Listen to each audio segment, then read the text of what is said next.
my tire pressure sensor on my truck is not sensing one of my tires. Like, according to it, I don't have a tire on right now. And every time trying to look up how the TPM is supposed to work, I get like all these articles about, well, in the UK and Canada, this is how the system works. I'm like, that's great. So then I start searching for, in America, how does this system work? And I get those same articles where it's like 6 paragraphs of, my great-grandfather used to change. It's like, I don't give a fuck. TPM was developed by the Ford factory in 1920. Yeah, it's all like the AI BS of just like, TPM is a technology which is TPM. It's just like, shut up. Like, God, please. Because it was like that whole thing. I heard it brought up about video game guides, where it's like people will just have what I call them hot words, but what key phrases or whatever. Yeah. So that way their sites hit, even though they don't have an actual guide. And that's the same shit I'm starting to run into when I'm trying to look up how to fix something on my truck. Because Hollow Knight is a Metroidvania. How to get this thing? Well, first off, Hollow Knight came out and it's just like, no, shut. Where is it on the map? The only thing I could find so far was like, make sure that the cap on your tire stem is tight. Sure. It is, and good it's first there. Step. Yeah. It's like now it's like I'm just going to take the tire off, inspect it, and then put it back on and see what happens. It's like sometimes you got to take out the RAM and put it back in, and then it works fine. Yeah. Sometimes you just jiggle it. Yep. Sometimes you have to pull the battery out or the CMOS out, and all of a sudden things start working. So. Yep. Get all the ghosts out of there. Yep. All right. Are you ready to get started? Yes, sir. All right. Let's start in 3, 2, 1. Welcome back to another episode of That Video Game Podcast, aka TVGP. I'm your host, Boston, and joining me as always is the Nymph. Hello. Moon is out on assignment this week, so he can't tell me all about patreon.com/E1M1. The ones are numbers. Get all the early access, behind the scenes, exclusive, uncensored, cool stuff, secret business, all that stuff over there. You get early access to We Roguelike It, which is where Moon and I are playing. You should see the list of roguelikes we have of things we could play. We just finished a ranking of our most recent one, which is like our 56th, I think. Something along that lines. You also get early access to Critical Misses, where Moon and I are catching up on all the media hits we missed. We're wrapping up another season, I think here this week. We're going to be wrapping up season 23. We'll be moving into season 24, which we'll talk about when that comes on, but also talk about it during the Critical Misses production meeting. That is available exclusively on Patreon at the $5 tier or higher. That's where Moon and I talk about kind of all the behind-the-scenes stuff. We break out the spreadsheets. We talk. It doesn't always sound the most exciting, but it turns out to be kind of an hour of, oh, you haven't seen that movie? I can't. I haven't seen this movie. Yeah, and kind of making seasons happen like that. This one is especially interesting because the season we had planned for season 24 got, and it's okay, I'm not complaining about it, but it got interrupted by the strike. So we had to kind of pivot there last minute. We're all for everyone getting paid. So yes. Go solidarity. Go get paid. Go get that back. And you also get access to, at the $5 tier, Wayward Sons, which is the Supernatural TV show watchcast that Nymph and Moon are going on. Those watchcast and Critical Misses alternate every week. So you're going to get 2 of those a month, unless it's one of those weird long months, and then you get 3 of one of them. And somehow we managed to plan out our show so that way we'll have finished season 1 by the end of this year. Hey, there you go. That works. Somehow. So get in on the ground floor as they're starting season 1 of 15 or something. I don't know. It 9? 15 seasons. 13? Yeah. It's a lot. So get all of that stuff and more. Like the I always forget. Like the Outcast. We're talking about all this stuff. We're talking a lot about our kids this week over at the Outcast. So how old is old enough to leave your kids at a party? That's right. Find out our everything answers. Looks good and safe. Yeah. Yeah. Find our answers and more over at patreon.com/E1M1. The ones are numbers. All right, Nimp, you're in the hot seat this week. What have you been playing this past week? All right, so I am going to circle back, excuse me, from last week and talk about Live a Live, Live a Live, Live a Live, whatever we're calling it. Right. So last week, hang on, I got a cough. Okay, so last week I just kind of briefly touched on this game, just talking about how there were 7 different chapters and different characters that you can pick. So I'm going to kind of get into that a little bit more, but I'm not going to spoil any of the stories for any of it. So when you start out a brand new save, you basically have like a corral of characters that you can choose, and there's no one character is the quote-unquote correct character to start with. Mm-hmm. It's just whatever floats your fancy. So I started with the Imperial China character. Okay. And the whole concept behind that one is that you are playing as a old martial artist master who doesn't have any disciples or pupils or anything like that. And he is getting to the end of his life, and he realizes this, and he decides that he is going to take on students so that his legacy and his arts can live on in them. Okay. So it starts out where you have an idea, where it's like these little flags. It plays a lot like, not Bravely Default. What was the other Nintendo Switch RPG that came out that was like the 2D HD, the first one? Octopath Traveler. There we go. Sorry. Yeah. Took a little bit for that loop to connect, but anyway, it plays a lot like Octopath Traveler, where you have like the circle mini map on the bottom right, and you have like a little flag that tells you, hey, this is the next story beat. So as you progress with this master, you all of a sudden have 3 flags pop up, and each of those flags represents a pupil that you can grab. So you show up there, you can grab all 3 of them. But they each pupil has their own story. Like, one is a bandit that if you beat them, they will become your pupil only because they want to beat you in the future.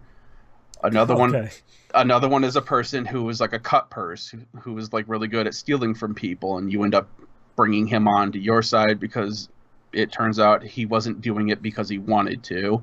And another one that you can get just happens to be this really big dude that's just like super powerful. Not all the way upstairs, but smart enough to handle himself. So the story, after you get them, there are certain points where it'll say, hey, you are training your disciples now. You have the opportunity to speak to each of your disciples and train them. But you have 4 times that you can do that within this one training session. So one of them you can double up on. Oh, okay. I don't know this for sure, but things happen later on in the story, and I think there might be a possibility of, depending on how much extra training you give a pupil, may decide on if they are your immediate successor or not. Yeah, right. And I'll just kind of leave it there. It's not something I tested. It was just kind of a thought that I was like, I'm wondering if I did something different, if somebody else would be along for this point. Right, yeah, like how many versions of this can play out. Yeah, which it's kind of funny because as I have been playing this, it seems very cut and dry at first. But as I've been playing it more and more, there seems to be like these tiny little, I guess, nuances where it's like, I wonder if I did it this way, if that would have changed the outcome, or if everything would have been exactly the same kind of thing.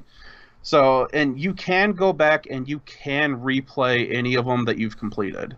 So if that is something that I could check out if I wanted to, but right now I'm just kind of into the swing of things and really enjoying it.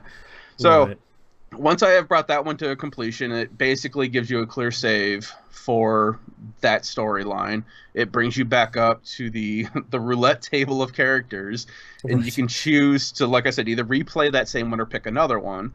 So I went on to the next one in line, because at that point I was like, I'll just keep rotating them in line and just go from there. The next one that I did was present day. And for this one, you are playing as a character who decides that they want to be #1 in martial arts, and they take on everyone. It's basically like MMA. So it changes from, in the first one that I had played, where you have like random encounters and like this little tile set that you're fighting on.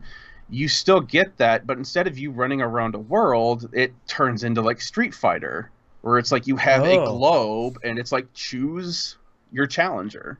Oh, that's fun. Okay. And like it straight up looks like Street Fighter 2. Like Right. almost like the same artwork and everything. It's fantastic. Oh, man. So from there you get to pick a character. And the first one I picked, dude was just whomping on me. There wasn't anything I could really do against him. So then I was like, I wonder if there's a specific order that I should be trying these in. So I picked another character to fight. I did eventually beat them, but they were all pretty tough. Yeah. But what is happening is the fight style stays the same, where you still have this weird tile grid that you're on, and you're still fighting them through commands and stuff. But this character doesn't level up. And the only way for you to learn new abilities is for that challenger to use that attack on you. And it's kind of like a blue mage thing, where it's like they use the attack on you, you learn the ability, and if you win the fight, you keep it. Interesting. So each fighter has 2 abilities that you can take from them. And you don't have to get them both at the same time. You can re-challenge them after you've beaten them. So by the time you get to the end of all of them, I think there's like 6 or 7 of them altogether that you fight for this chapter. Once you get to the end, there's a big boss fight, and you have to use all of, this one right here, actually, that you're on right now, in the video for the stream. So once you have defeated all of them, you have a final boss to fight, and then you have to use like the vast majority of the abilities that you earn, because I don't believe there's healing in this one. In this yeah, you don't have items, so you can't heal, but you do have the ability to focus, which heals you a little bit. Yeah, he just did it right here on the stream, sorry. So you're sort of figuring out like what the best order to fight these enemies in, to like get the right stuff to progress further. Correct. Because they all have, just like the rest of the enemies in the game, they all have some things that they could be weak to, could be resistant to, or they just don't, like, it's just a normal thing. So while you're fighting these enemies, like, some of them have, like, slash resistance, or some of them are weak to slash, so you're using those kind of moves. And also, since this is on a grid, not all the attacks, hit the same area. Some of them, it's just the standard, up, left, right, down. The other ones, it's like this weird X that you've developed. So you've got to place your character and the enemy so that way you're on the right tile and you can hit them. Right. The one thing I will say, while talking about the tiles, the enemy, no matter what chapter you're in, always seems to magically be placed where you are within their tiles, no matter what. So it's like, you have to be like really far away from them and to not get hit by them, and it's kind of a pain. But anyway, it's not horrific, but I thought that this was really interesting. It's like, okay, that's what I was talking about last week, about how like the battle systems are, the system itself is the same, but it's brought to you like wrapped slightly different. Yeah, like the way you interact with it in each chapter or each character sounds like it's pretty, not significantly different, but like it's different enough to, you're not just playing the same game as 7 times in a row. You're playing everything a little different. So I'm not going to go through all of the characters, but there is one more that I want to talk about, though, and that is the distant future. Okay. And in this one, you actually don't, and on the stream again, that's basically the build-up of, hey, here's your line of people that you can fight, choose one, and then go. So it has that real Street Fighter feel to it, but yes, the distant future, this one, you don't actually have any fights in it. Oh, okay. Well, let me bring that back. There are no random encounters. There is a final boss. Sure, but it's not combat focused. Correct. Right. And this one I felt was very interesting because you are playing as a robot who, for all intents and purposes, is a sphere that looks like a chicken, basically. But the guy who created you starts off by saying, I am really horrible at naming things, and I like puns, so we are going to call you Cube. Okay. All right, I appreciate it. So yeah, this one takes place, as I said, in the distant future, and basically you are moving a alien specimen of some sort from one destination to Earth. And everyone wakes up from like their hibernation sleep. The engineer who has been building you before this, finally is able to find the last thing he needs to do, activates you, and now you are playing as this cube chicken looking thing. Mm-hmm. And you're just walking around the ship. And the entire perspective of this, like I said, I thought was interesting because it felt more like you were an observer. Like you were watching things happen to the crew, and you don't necessarily have a direct hand in it. And eventually some of the crew will start to ask you to do things, and you can do them to progress the story. But again, it doesn't feel like one of the objectives was to make coffee. And it doesn't feel, because they're all having a serious conversation about something, and then you've got the little chicken robot in the background trying to, you walk up to the coffee maker and you make a coffee. He puts the cup or the mug on his head, and you walk over there and you try to give it to somebody. Mm-hmm. And meanwhile, they are having this full-blown like story thing happening. So it kind of feels like you're more of an observer to what's happening to this crew than you are an active participant. Eventually, it does change where you do become more of an active participant, and I'm not going to ruin how, but I thought it was really interesting, and I kind of saw a mile away how this was going to turn, mm-hmm. which isn't really the point. These things aren't meant to be like these plot-twisting devices, in any of these games. Right. But it was still fun. It was interesting. And the last one, I just completed the Middle Ages. This one does not get unlocked until you've completed all the other ones that are on the roulette. And once you get the Middle Ages one, it's basically like, old school Final Fantasy. You play that, things have happened, and now I've unlocked what's called the final chapter. Mm-hmm. I know nothing about this right now. Right. Except for that it's called the final chapter. When you look at the character reel at this point now, the roulette, it's basically just this red-black like smoke that's lifting off of this pedestal from the character select. Okay. And I'm kind of interested in what this is going to turn into, Yeah. Especially since the last one, the Middle Ages one that I just completed, was actually like it was a pretty in-depth, for the rest of the stories, it was fairly in-depth. But it kind of left on a huge downer, which I am okay with, and I kind of want to see what may happen in the rest of this chapter. So I don't know if I'll get it beat, because I was reading that the final chapter for this, or what's considered to be the final chapter, there are 2 versions of it, and the normal version of this chapter is fairly long compared to the rest of the chapters. Oh, interesting. So I am not going to say I'll have it beat by next week, because I don't know how long it's going to be. And if it's the beginning of the JRPG trend of, the final dungeon takes just as long as the rest of the game. That's right. It's only 10 hours. It'll be fun. Yeah. But yeah, I am really enjoying it. At first it was kind of, I don't want to say off-put, but I thought it was kind of weird that they didn't seem to be connected at all. Yeah. But then as I continue to play it, I'm kind of feeling like, I'm really enjoying that this isn't just all the exact same thing, that it is fairly different. Like the Wild West one that I didn't even talk about, there's like a whole item hunt thing that you have to have completed within 8 minutes in the game. Oh, wow. And that's for you to prepare. Like basically the whole Wild West thing is you prepping for a final boss fight. You don't even actually necessarily fight things. So you're like setting up like all this stuff, and you have to find all these items to do it. So like they're all different and unique enough that it's like, okay, that was really interesting. I wonder what the next chapter is going to be about. And then, like I said, next thing you know, you're playing Street Fighter 2 on this thing for, Yeah, you got like 7 mini RPGs that you're playing like a couple of hours for. So it kind of went from, because I did not hear of this game when it first originally released back on the Super Nintendo.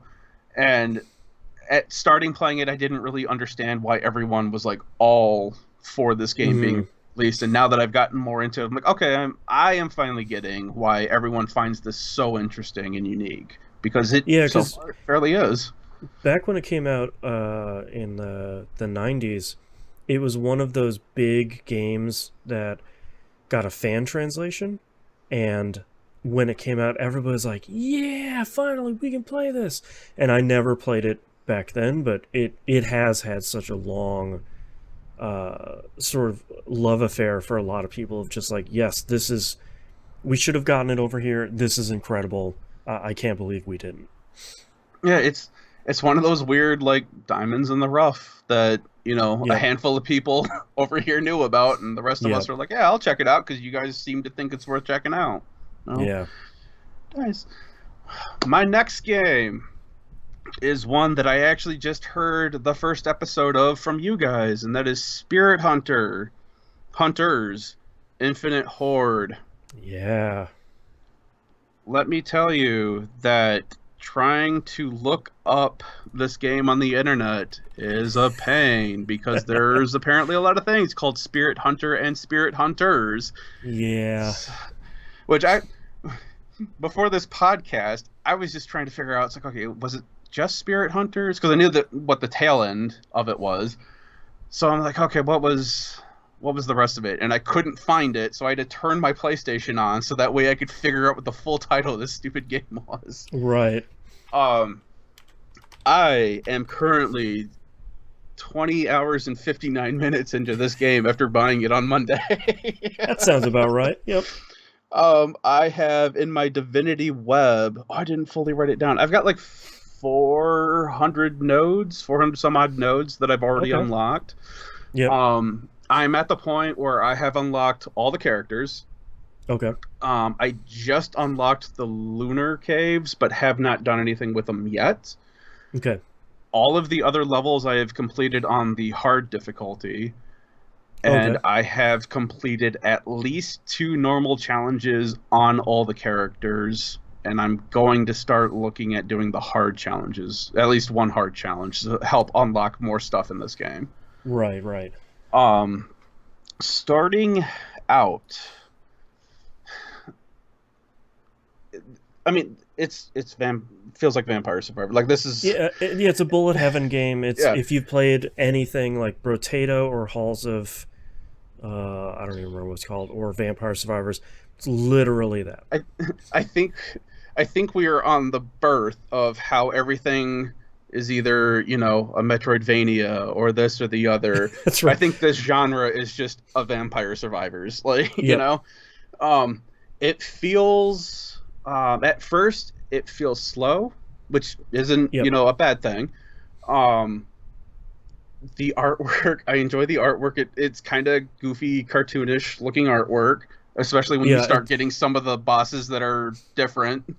Yeah, I love the variations of the like bosses and mini bosses. Like, you know, every once in a while you'll have a zombie that will spawn and it just has a traffic cone on its head. And it's like, all right, I like that. The last one I had was just like dressed with a clown with a red nose and had like a rainbow afro, and it was throwing something. I don't even remember what now. Yeah, I don't remember. So the thing that let me step back. The characters, there are 2, 4, 6, 8, 10 characters. Mm-hmm. They don't feel unique, I guess. Like their ultimates are all different. They all look different. Yeah. And I with Vampire Survivor, because I've been comparing this a lot to try to get my feelings on the game. I enjoy this game, but just throw that out there right now. But it's the natural comparison point. Yeah. But as I was thinking this, I think the characters don't entirely feel unique. But then I was also thinking, okay, with Vampire Survivors, they don't either. Really, the only uniqueness factor starting out is, okay, this one has this weapon, this one has this weapon. Right, this one's a little slower than the other one, but nothing huge. As you start to look into the fine print, though, you start to see where it's like, okay, the wizard has it where certain things will have it drop hearts for you. Yeah, because the cool thing about Spirit Hunters is you not only pick your character, but you pick their starting weapon out of the like 10 or so. So you don't. It's not like, oh, the wizard always starts with this. No, you pick the wizard and then you pick the weapon, and then the wizard modifies whatever weapon you pick, and then the second lady modifies whatever weapon you pick for her. So in that way, as I've started to get to using the characters, I'm like, okay, so there is a distinction. At first, when you're playing it, it's not very apparent, but once you start getting into the web and you start unlocking things, it's like, okay, now I can start to kind of feel it's not it's not like, okay, no, this character plays completely off the wall different, and this one's like the Right. casual starting one. They all just have like something that kind of makes them somewhat unique. Yeah. Each one has a unique ultimate that you can use, and they're even set up differently. Where it's like the wizard, there's you can use their ultimate 7 times in one fight, and it turns them into like a magus or some devil-looking thing. Yep. So you basically just fly around and cause damage by things just touching you. The sorceress, the second class that you can unlock, they will create a whirlwind around them, and you will pick up items and stuff. And the more items and stuff you pick up, the enemies will start taking more and more damage when they get hit by them because you've got so many things. Cool. It is. It's a great way to clear out an area when you need some breathing room. The Jinn that was just playing, they use money. And so, like, the first time, basically, it drops, like, this giant lantern on the ground, and it has an AoE thunder attack, where anything that goes into that AoE area will get hit by thunder. But every time you use that, it increases the price for how much it is to summon that lamp. Right. And I think it stops at, like, 500 gold or something like that. I think so, yeah. Yeah. So you've got that variation as well, where it's like, okay, so even the ultimates are unique, and the way to trigger them or how many times you can trigger them is different based off of, what character you're playing as. The way the weapons work in this, I thought was really cool, where, yes, you've unlocked a weapon. Now there's like 6 different traits of this weapon that you can choose to increase. So you can have it either, like the vines. The vines are my favorite thing. Oh, they're so good. Starting out. And I won't even get into how they are now just yet. But basically, with the vines, you can choose, okay, I can start increasing the stats so that they grow 10% bigger. So when they drop down, they're getting bigger.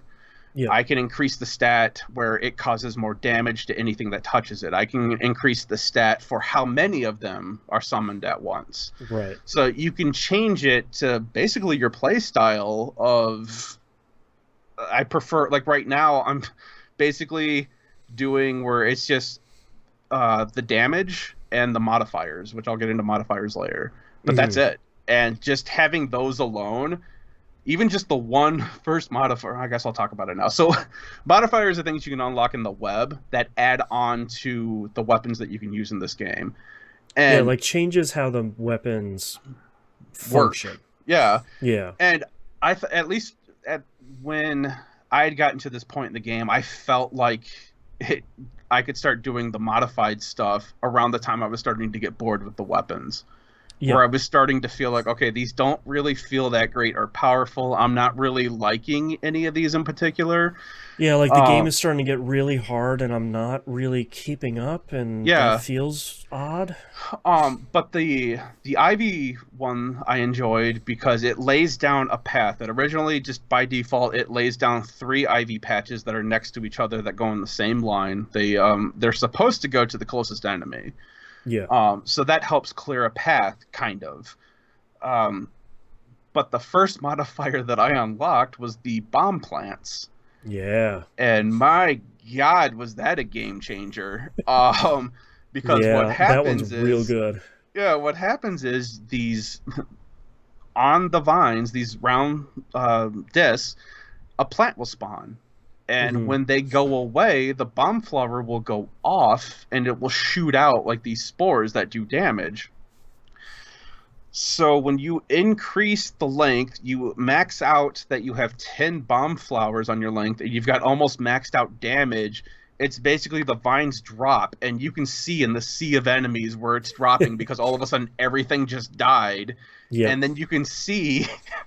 when it's expired, because all of a sudden there's like all these green orbs that go flying everywhere, and it just completely clears out like an entire section. Yeah. And so that has become my favorite thing to use now. Yeah, I was really impressed by, because I think I had a misunderstanding about how those kind of modifiers worked originally. My favorite one was the shock weapon, where you have kind of a diamond around you that has lightning that attacks enemies, and the things you upgrade are how many lightning bolts shoot out, how much damage they do, what your cooldown is. Speaking of those upgrades, we talked about the web really quickly, but it essentially has a sphere grid between runs of, here are the currencies you've gained during the run. Now you're going to use those currencies to unlock new levels, unlock new characters and stuff like that, unlock new weapons. New pets and stuff like that. Yeah. But you're also going to strengthen the weapons that you have. So you're decreasing the cooldown, you're increasing the strength. And then what I thought was really smart about this game is your investment in the web pays off, because if you, let's say you're using the electricity thing, when you don't have any upgrades in it, your first cooldown maybe takes it from 2 seconds to 1.8 seconds. Yep. But when you've fully invested in the web, you're starting at moving your cooldown from 1 second to 0.8 seconds, and then you get down to like 0.3 seconds when your cooldown is maxed out. And then on top of that, as you upgrade modifiers, like there's 2 modifiers for the shock one. One is chain lightning, which is really awesome. Yeah. But also lightning turrets. So you're leaving turrets behind that are going to do that, do the normal kind of electricity. What I didn't realize originally is you can stack both of those upgrades.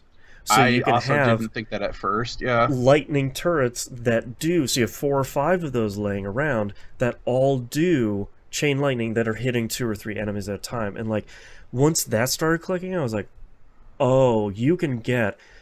Moon and I over on We Roguelike It, because we're just wrapping up playing this on We Roguelike It, we have a complaint about some roguelikes. It's a good or a bad thing depending on the roguelike, is sometimes, and this isn't just a roguelike thing, some games won't let you get strong. It will just be like, oh, you can't really break the game. You can't get that strong. What I love about good roguelikes like Spirit Hunters is with the right investment into the upgrade web, it will let you get really strong, which is great because it's fun breaking a game like this, but you have the benefit of that investment paying off in a real way, because you and I have especially played a bunch of RPGs where it's like, spend your skill points on this node, your armor increases by 0.03%. It's like, that's useless. What are you doing? Why is that even in here? Yeah. Right, like why would you even do that? And this game feels really great when you're upgrading stuff where it's like, yeah, now your cooldown, because you invested into it, is half of what it used to be, and then in a run you're shaving a ton of time off of that above and beyond what you've already invested into. That feels really good. And I don't know if this will change as I progress in the web. Sorry, my cat was just... Sorry, the cat was playing with the printer. I'm trying to work over here. Come on. I don't know if it changes in the web, but currently, as I am playing this, each weapon... you can only level up to 25. And what that means is... That doesn't change, to let you know. What that means is what I was just talking about with the vines, where it's like I could put in levels into increasing the damage, increasing how many of them show up, and you know how big they can get. All of those, as you are leveling up, certain one of those you can only like the air. How many you can add? You can only add 3 more. So that's 3 levels all together for the vine out of 25 levels that you've added. And then you've maxed out that stat. Yes. Yeah. Once you have hit 25 with that weapon, it does not increase anymore. You stop even getting prompts for stats for it. So that was an interesting way of being like, okay, yes, you do have all of this option that you can choose what you're going to spec this weapon out to be, but you're still limited by how many of those things that you can choose. So now you're starting to think, okay, like with the bone one, I did not like that at the start. Oh, I didn't either. But now that I've unlocked where it shoots out like the spines and the other modification that I unlocked for it, that has become really useful. What's even more useful is that you put 5 levels into its cooldown, and that thing is shooting constantly, like nonstop. And that alone has helped with being able to clear out like a lot of enemies at once when you start getting swarmed. So that's the first thing I always work towards is, okay, I have the bone now. I'm going to spec its cooldown. I'm going to spec its damage, and then I'm going to hit its modifiers, which the modifiers themselves add to the levels as well. So it's like I'm trying to increase, how many spikes it shoots out once I've spec'd into that or not. Or the other thing where it shoots like the big things at the front and top, or top and bottom as well. Right. So the interesting thing about that level 25 cap is I kind of like it because it means you don't get like supremely powerful, but the last thing you upgrade in the game is when you look at the web, there's a whole ton of skills, but there's this strip of skills at the very bottom. Yeah, I've been noticing that I can't touch any of that yet. I think they call them like brutal upgrades or something like that. What's really cool is that's the last thing you upgrade, and that's the stuff I'm working on right now. It has a string of nodes for each individual weapon, and each one of those nodes is just a damage increase flat out.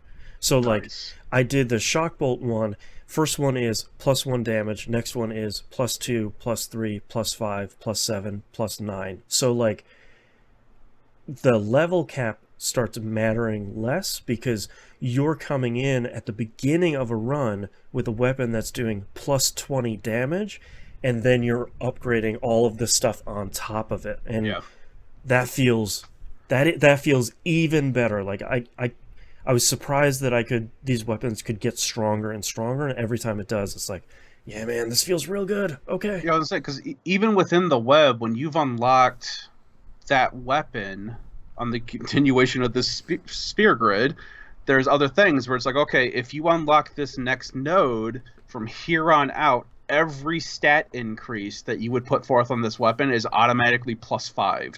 So if that original stat increase was damage was like +5 when you started, it's now +10 in the game when you're fighting. Just like at the beginning of your run. Yeah, and it's like, okay, this is really cool. And so I can see that they've put a lot of thought into figuring the system out.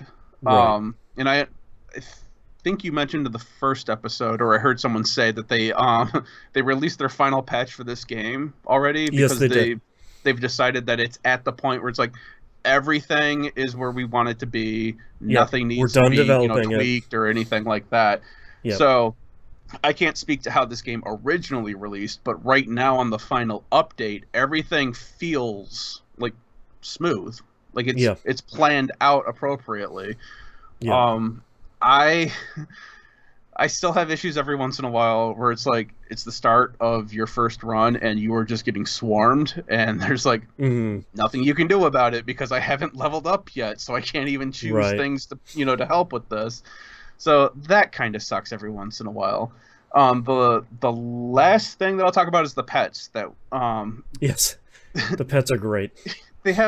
You unlock these through the web as well, and they have like all kinds of different ones where there's like a chicken that mitigates like you take 1 less damage, and you can continue leveling up that chicken so that it does less and less damage. There's it looks like a cat that's like holding onto like a heart-shaped rod. Yes. Like a staff or something. That one will randomly drop hearts for you, and every time you level it up, it increases the amount it decreases the amount of time that it drops hearts for you. Another one, there's like a cauldron that makes it so that blue spirits increase how much experience you gain. And there's other things where it's like this little jellyfish thing that they call bacon will randomly start calling enemies' attentions to you. So as long as you stay within its AoE effect, you can run around in there and the enemies will keep going towards bacon. So my favorite one is the slime that has a magnet stuck in it, and it pulls the spirit orbs from further away. It's a game that's very, very charming. Torek in chat says, I haven't seen gameplay videos of this before now. This is a very vivid color scheme. That's one of the things I like about this game is it's not trying to be dark and serious. Like, it has this very bright color scheme. It has the characters are designed very well. Like, it has a really cool look. Even when it gets kind of darker, it's never really dark. Yeah. I only have two dislikes that I'm Okay. going to bring up. One is the graveyard level. That's a For rough level. for two reasons. Yeah. That one loves to swarm you with Yeah. enemies, and if you are not paying attention by the time your timer gets to 15 and the boss brings up its arena, Mm, as happened to me, you can screw yourself where you have no place to move and the boss has free reign to go wherever they want, and then you just die because yeah. you can't dodge anything. Yeah. I think my one frustration with this game, I share with you that um, I sometimes the level generation can trap you in. So unlike a lot of other bullet heaven games, the level has stuff in it, so fences and houses and rocks and like skeletons of giant monsters and stuff, and a lot of those are impassable. For us, not for the enemy or their Right, attacks not for the enemies, sometimes. but Yeah. for us. So like, especially on the, I had a lot of trouble on those levels where it's like I'm in a graveyard and I'm in like a fenced in area and I'm having trouble finding the way to get out. Yeah. And then the boss spawns and I'm kind of trapped in this very small area. And that, Yeah. I agree with you, that was probably my one frustration. And my only other complaint is I do not like how your weapons do not block or deflect projectiles like vampire survivors.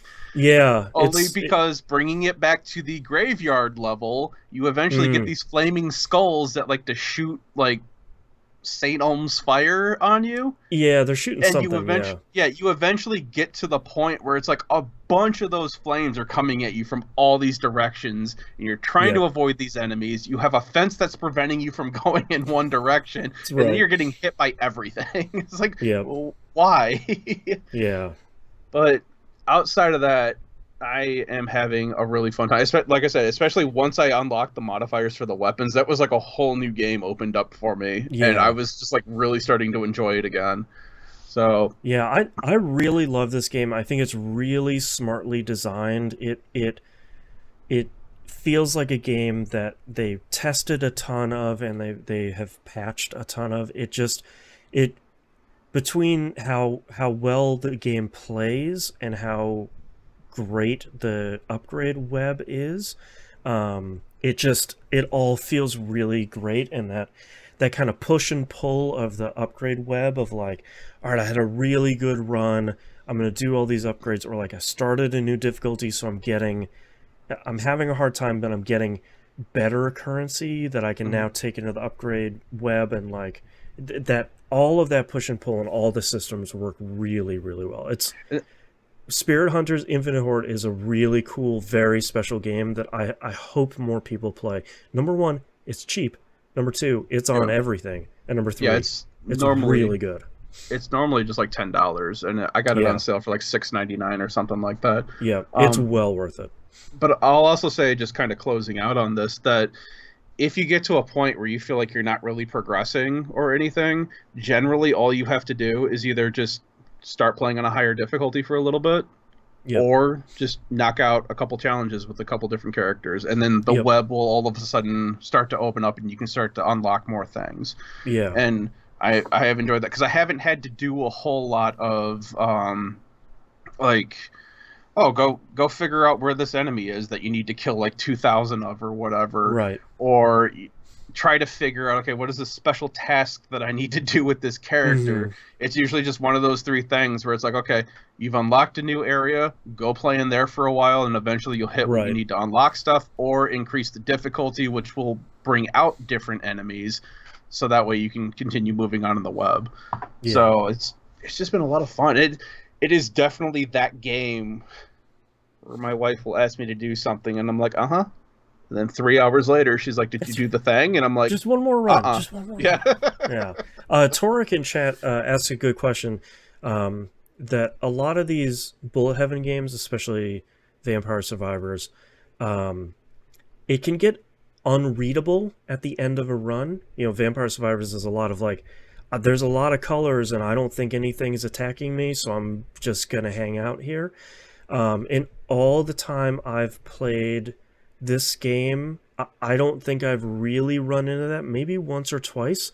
Every once in a while, like when a boss is getting ready to drop, or if they stack like 3 mini bosses to drop at the same time, sometimes it'll get hectic. But you really don't run into it as much as I feel like you do in a lot of other bullet heaven games. It feels a lot more. The enemies get stronger over the run rather than there being way more of them. So it kind of scales that way, which I think is a better way. And as I am moving on to my next game, I also just wanted to bring up real quick that this does not have as many strobing effects as Vampire Survivor does. Right. Yes. That's a good point. If that is something that you have, I would still watch a video just to, make sure it's still within your realm of something that you can handle. But it's definitely not like you were just saying with Vampire Survivors, where it's like you've got so much crap going at once and it's flashing and stuff that it looks like you're holding a rave party in your room kind of thing, Exactly. Yeah. The last game, and this one's going to be fairly short, that I played is CyberPunk 2077. Oh, okay. I know we had a bunch of new releases this week. We are at that time of year where I cannot buy myself video games anymore because of my family complains about we don't have anything to buy you for Christmas. So right. I have been, I'm at that point where it's like, okay, I can't do anything. So since they released the new update that fixes the game, right, I have decided, okay, I'm going to try replaying this now. A little bit of back history. I originally played Cyberpunk on PlayStation 4 on the Pro, and that was broken to the point that I could not complete the story objective to even make it to the final mission to beat the game until like several months. I think like 6 months after the game came out that I could finally beat the game. A while. Yeah. So I am now playing the PlayStation 5 version, which is what this new patch goes with. I think they also pushed it back on the PS4 version, but the PS5, the current gen of this game is considered the definitive fixed version of the game. Right. I decided, since I'm going to play this again, it's like I will have my wife create a character for me. Okay. And, just why not? So she gets into the character creator, and she's playing around with it, and after a while, because my wife is kind of like me, where it's like you start moving knobs and bars and stuff just to kind of see where you end up, and then all of a sudden you get really into it, and you've got this idea that you want. The game broke. Selector... So... So the selector was basically a rectangular selector where it's like on the outside of the rectangle you've got like this blue other thinner rectangle, and inside that rectangle this is hard to explain, but for the item that you were picking, it usually has like the 4 corners highlighted and the blue rectangle on the outside of that to show, hey, this is what you're picking for hair color. Okay, sure. It had gotten to the point where the 4 corners and the full blue rectangle got separated. So she was trying to add the specific hair color with the full blue rectangle, but the cornered highlighted rectangle was on like blue, and she was trying to select the red that the full was on. Gotcha.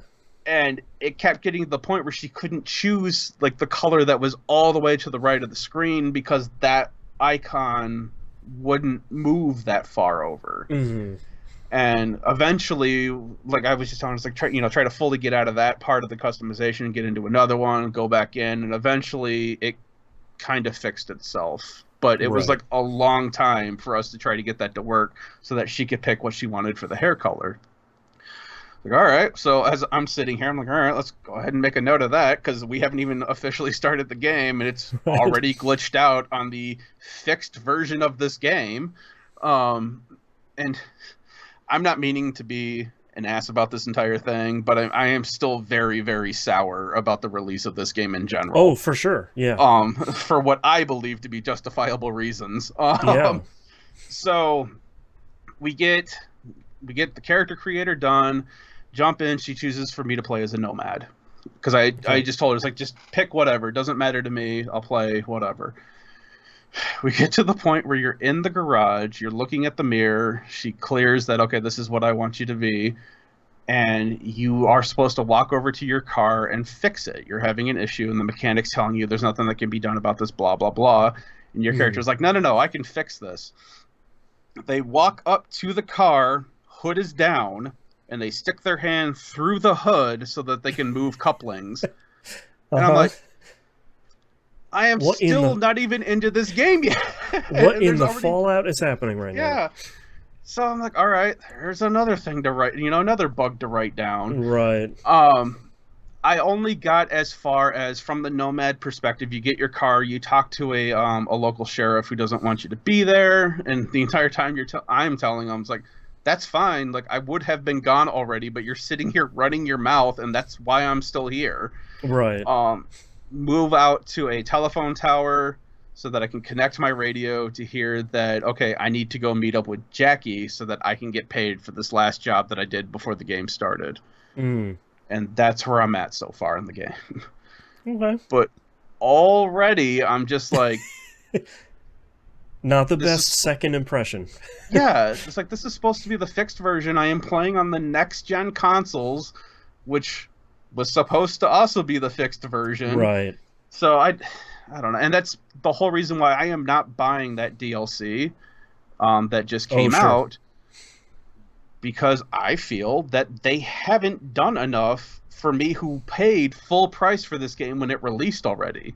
Right. Like, just because you got your game so that it's running and I could beat it after 6 months of it releasing, and now I'm playing, what, a year after it was released? Something like that, yeah. And I'm still running into jank like this at the start of the game. It's like, no, you're not getting any more money from me. Sorry. Right. You had to earn that a little bit more. Now, I will say I am going to continue to play this, and I am not going to try to break this game. I am not going to try to hunt for glitches. Yeah. I just want to play the game. I am genuinely interested in how they changed the system. I hear that being a full melee character is like very, very optimized and kind of the way you should go now with this update. Oh, okay. Whereas before, not so much. You run into a room with just a katana, bad things are going to happen. But so I am interested in playing this game and checking it out. But the way things are going now, it sounds like it's just going to kind of be a constant. And maybe that's it. Maybe I don't run into anything else. That is my hope. But, like, already off to a bad foot. So, yeah. But I will keep trying. I will continue to play CyberPunk and just, kind of giving my honest opinion on it. Yeah. Dork says my No Man's Sky stories. Exactly. Yeah, exactly. No Man's Sky is the same, but, and that's a great point you're bringing up. In relation to that, I feel that Hello Games did a really, really good job of bringing that game back. Absolutely. And, like, I have a good opinion of them now. The way that they've been like, hey, yeah, we screwed up. We are going to fix this for you guys. Here's 17 different DLC packs that are all free. Yeah. And they did, and in my eyes, they did a good job. They won back me wanting to support them. Is their game 100% bug-free? No, not at all. Yeah. But it gets a little bit of leniency. Cyberpunk will also get it because it is open world, just like No Man's Sky. No matter where we're at with technology, open world will always be this weird thing that we all want but can't fully grasp. They're all going to be a little bit broken. Yeah, and I understand that. You can't fully physics simulate a world. That's fine. And some of the janky crap I'm here for. I find it really funny when you shoot someone and they go flying across the building. You just dumb stuff like that. But things that just small things that break, I'm like come on. Yeah. So yeah. I don't want to play this game and be the one that's just like constantly pushing it down. I want it to be great. I want it to be fun. Right. But if it turns out it's not, I am not also going to be the person that doesn't say anything. Like, I'm going to bring it. So, but either way, I am looking forward to playing more of this game. And we'll just see where the journey takes me from there. But that's all I've been playing this week. All right. I have a bunch of games, but some of them are going to be pretty short here. But I'm going to start off with Super Mario Brothers Wonder. My daughter loves Pikachu and wanted to play the next game I'm playing, and I thought, well, if we're going to buy a first-party Nintendo game, we're going to buy a voucher and also get Super Mario Brothers Wonder, which is a game that I would like to play, and hopefully my daughter will want to play with me. She does not, which is fine. I will play Mario Wonder by myself. You were just a side effect of this possibly going correct. That's right. This really is as good as you have probably been hearing about. It is super charming. I mean, if you haven't seen gameplay of this, all of the animations are incredible. They're way better than they've been for quite a long time. And it's more charming than I think Mario games have been in a while. And the platforming and everything is great. All the characters, fortunately or unfortunately, kind of all play the same, which I get. The thing that's really exciting for me in this game is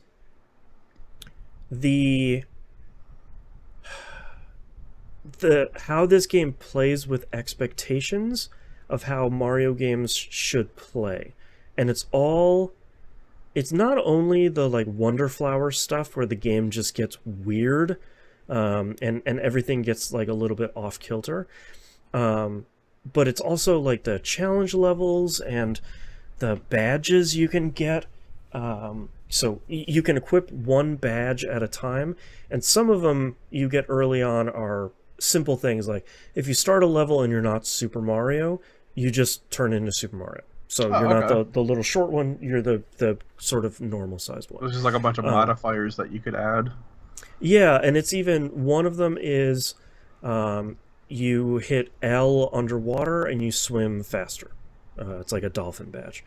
But they even have ones that kind of change the game in bigger ways, where one I just picked up was an exclamation mark block one, where when you have that equipped, extra blocks show up in levels you're in. And then the other one is the vertical jump one. So normally in this game, when you jump on a wall, you do the triangle jump. So you go the other direction after you jump off the wall. This one is you hit the wall, you jump, and you go straight up, and then you can triangle jump off of that at the top of that jump. Oh, okay. So you can kind of get to places that it seems like you're not meant to go, and then you get up there, and it's like, hey, here's a giant secret in this level. It's like, oh, okay. Oh, right. So I need to go through some of these levels in more interesting ways to kind of find all the hidden parts here. And like I played this one level that was half of it was underwater, so the bottom half was underwater, the top half was just normal like upper level Mario stuff, so it was out of the water.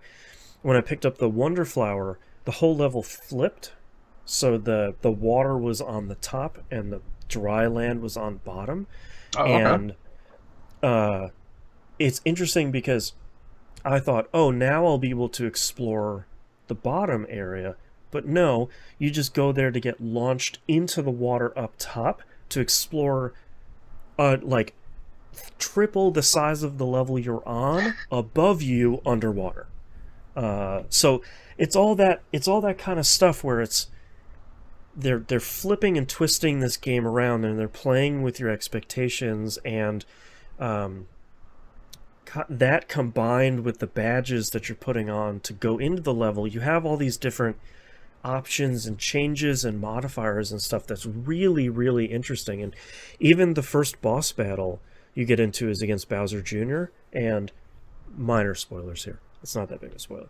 But you go in and you hit Bowser Jr., and he does something, and there's like some magic effect, and you get huge and Bowser Jr. gets super tiny. So you just wait and then you just step on him. But then the magic effect happens again and you get super tiny and he gets super big. So you have to figure out how to triangle jump off the wall to like butt stomp him to do the damage for the magic effect to happen again. It's like That's only the first That's boss cool. in the game, and we're doing all this like size manipulation stuff. So it's really, really interesting in a way that, um, I think if this was maybe your first Mario game, you'd probably have a good time. But I think if you have played Mario for a long time before, it's really fun kind of seeing how everything kind of flips and changes and spins here, and how things are really different. Well, like, does it give you a tutorial like that for your badges? Sorry, like the one So that was just in the for every video. badge you get, you'll have a tutorial level. Oh, that's cool. And they're usually pretty short, but it's a lot of like, you got the dolphin badge here. Oh, here's like a quick underwater thing. And then usually in the same area, they'll have um, like a challenge stage. So for that one, it's like, here you have the dolphin badge.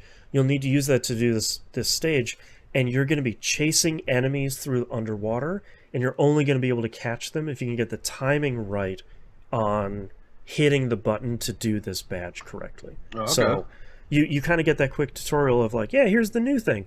But then you also get a little bit of a challenge on top of that at the same time. So it's super cool. I like, I'm going to say something crazy. I like the Mario games. They're pretty fun. But, I was kind of expecting this to be like the new Super Mario Brothers games, where it's like, yeah, you've just made a really good Mario game that doesn't really do anything super new, and that's fine. Like, I love those games, but to see that there's something that's radically different and really creative out of the Mario team is really, really exciting. So Yeah. So like yeah. sometimes you just want newer graphics, but keep playing the Yeah. same platformer you've been playing forever now. Yeah. Oh, and some wild stuff in this game I haven't even seen yet. It's like, all right, I'm going to do that when I get back to my Switch. Yeah. So Mario Wonder, very good. 2 thumbs up. I did play a little bit of Detective Pikachu. I think myself and my kid weren't expecting there to be this much reading in the game, because she loves Pikachu having a voice where it's like, it's me, Pikachu, I'm a detective, what's up? And she's tickled by that and like likes that part of the story. But she's a pretty good reader, but there's a lot of words in this game, so she kind of taps out pretty quickly. So I'm like reading this game out loud, and she's just sort of like drifting away from me, being like, okay, yeah, bye, anyways. So I don't know how much we'll make it through this game. I'm a little worried that it's going to be me playing this kid's point-and-click adventure game by myself, which is fine. But, I don't think it turned out to be kind of what she was expecting. So I'm hoping I'll have more time on that. But I mostly played Mario Wonder and another game we'll get to here on my Switch this week. So not a lot of this. Next game is Yakuza Like a Dragon. I played a lot of that this week, now that I'm kind of out of that intro section, that intro area. And now you're kind of the cutscenes are still coming hot and heavy because it's a Yakuza game, but there's more exploring and there's more side quest stuff in between all that stuff. So I'm enjoying this a lot still so far. I think I now have 3 party members, and it's kind of funny because there's a big event at the end of one of the chapters, and you get kind of abandoned somewhere. You have no money, you have no home, you're not even in the town, you're not even in Kamurocho, so you have no people to help you whatsoever. And you're kind of accidentally linked up with 2 other people that are homeless and broke, and that's your 3 party members at the moment, is like 3 homeless and broke older dudes. Like you're all in your 40s and 50s and like just having a rough time. It's no different than how D&D parties start. Pretty much, You don't yeah. decide So, to like, kill a dragon because you're successful. right. So it's kind of funny that it's not like we're wildly successful, we're doing the thing. It's like, no, we're all struggling. I think that the thing that's impressing me the most is Kasuga, your main character, is really, really likable, which I think for pretty much everybody was a concern coming out of Kiryu having 7 games and being super beloved. And then it's like, here's a brand new character, good luck. And also now it's a turn-based RPG. And I think they do a really great job of differentiating Kiryu and Kasuga. And Kasuga is this, like, honest to a fault, kind of brash, lovable dude who really loves Dragon Quest. Like, I cannot undersell how much he loves Dragon Quest specifically. And his dream throughout his life was, I want to be the hero from Dragon Quest.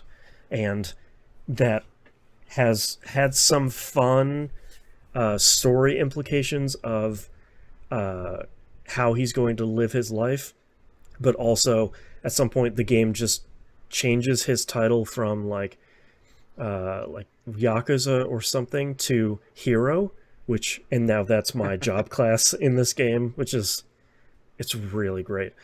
I unfortunately haven't gotten to the management game yet, which it seems like I'm about to get to here. I did get the summon system though.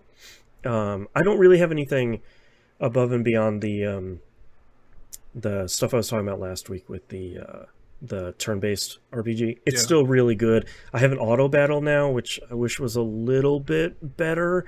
It has the kind of common sin of auto battlers where all 3 party members are just kind of focusing on the enemy that's closest to them, as opposed to this big dude only needs 1 more hit. Don't run all the way across the field to hit this dude that has full health that you're not going to kill. Like, take out this dude with a knife next to you, please. But that's pretty common stuff.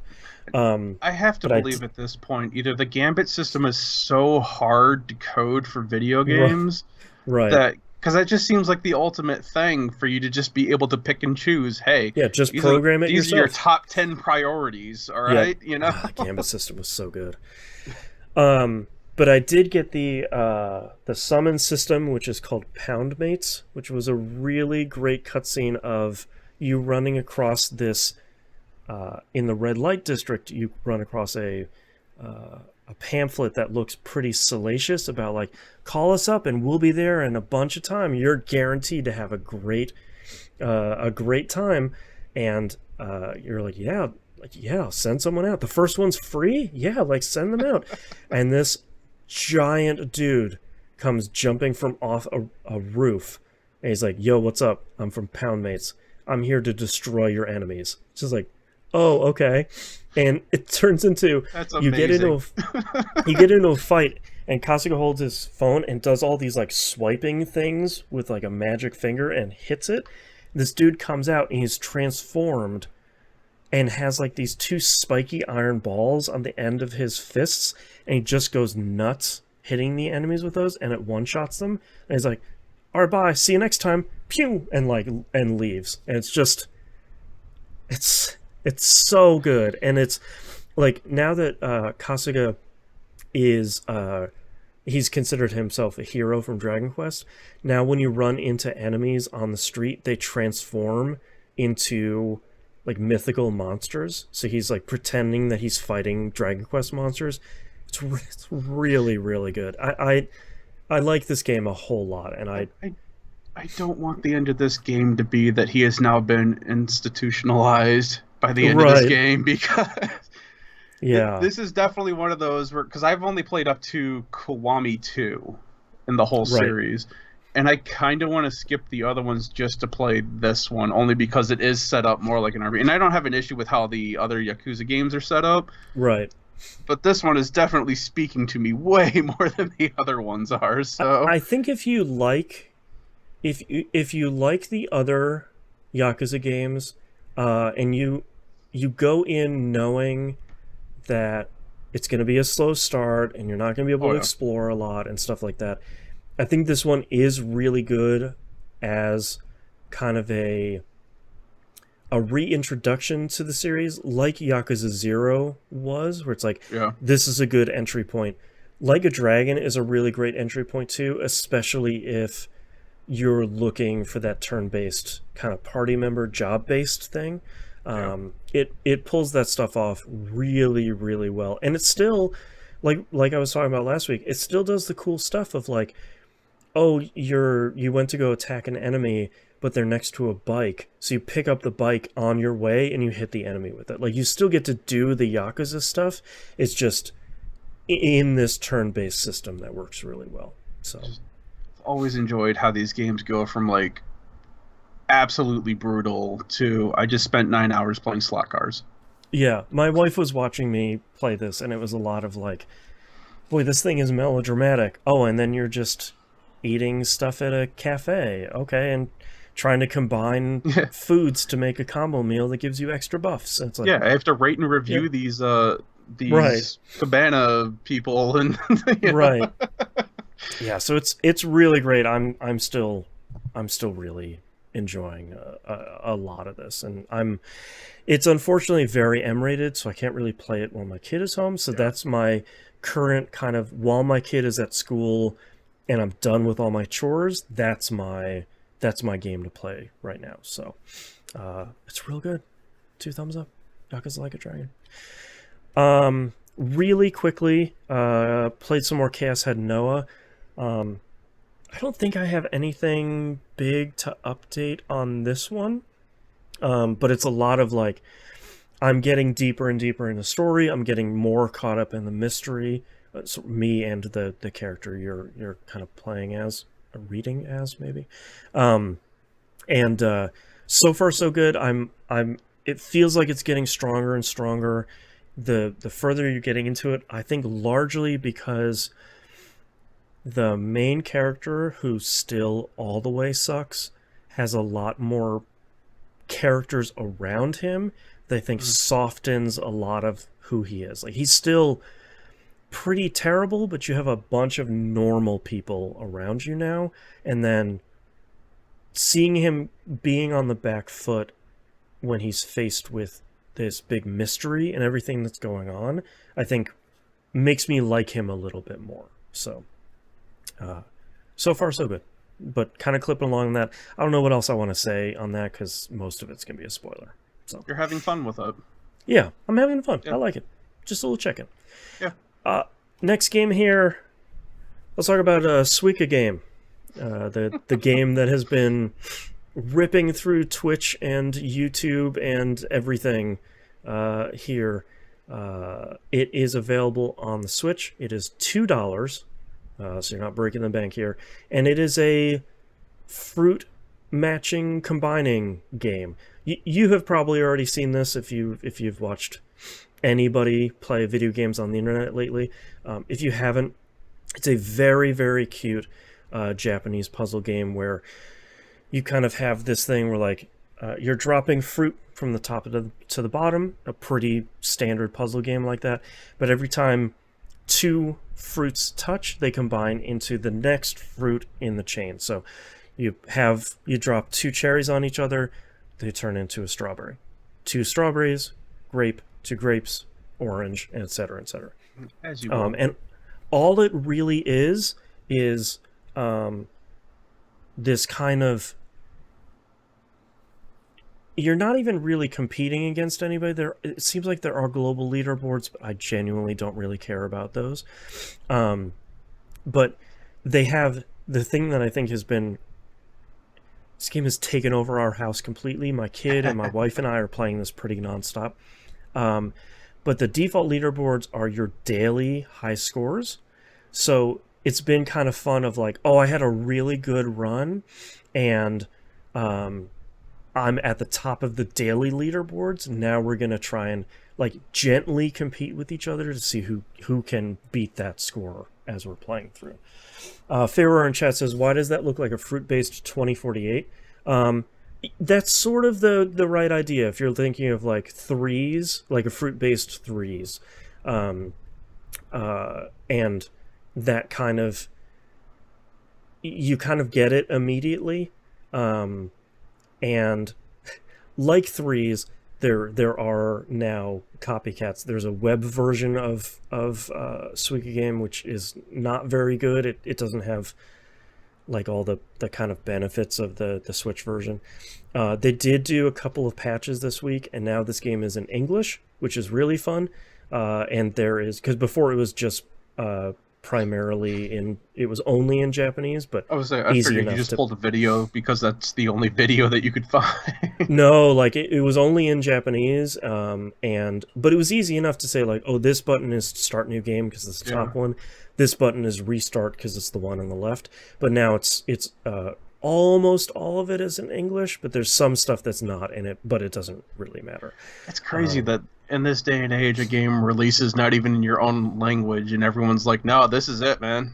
Yep, you gotta get the Suika game. And now they've even named it Watermelon Game, which is like the English title for it, but everyone's just still calling it Suika game. It's really great. This is probably the first puzzle game that I think has captured my entire family for the first time in a really long time, and it has that like Tetris appeal where you know how to play it immediately. You're like, oh, I dropped the fruit and then it combines, and then you just combine the fruit and it starts a chain reaction when you combine this and that, and then you put them in the perfect place, and then you're getting an Asian pear that combines into a peach that combines into a pineapple, and like that stuff feels really great, and it has sort of charmingly wonky physics. So every once in a while you're like, oh, that's how that bounced. Oh, okay, sure.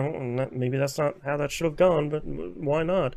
But yeah, unfortunately, there's not a lot to say about Suika game, even though I spent the vast majority of this week playing it.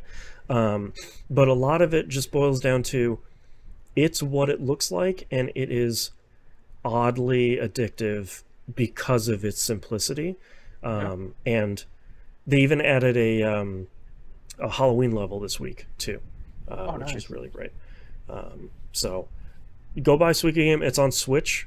Switch only, as far as I can tell at the moment, is $2. That's its normal price.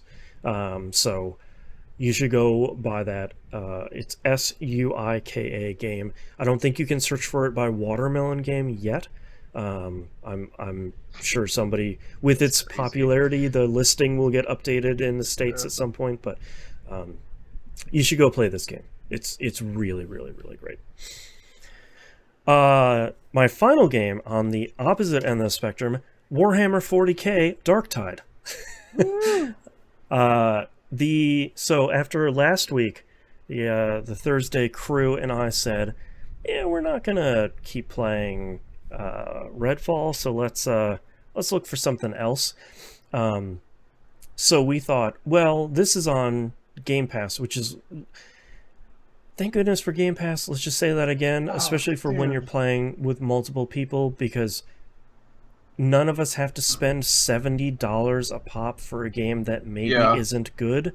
This just reminded me, I completely forgot to talk about our Tuesday group, so I'll talk about it next week. Okay. But this is like proof positive for Game Pass for us, of just like, yeah, let's try this thing, and if we don't like it, we're not going to stick with it. That's fine. We're not out $70, so we don't have to like punish ourselves by sticking with something we're not liking. So we tried this out. It unfortunately doesn't really make the best first impression.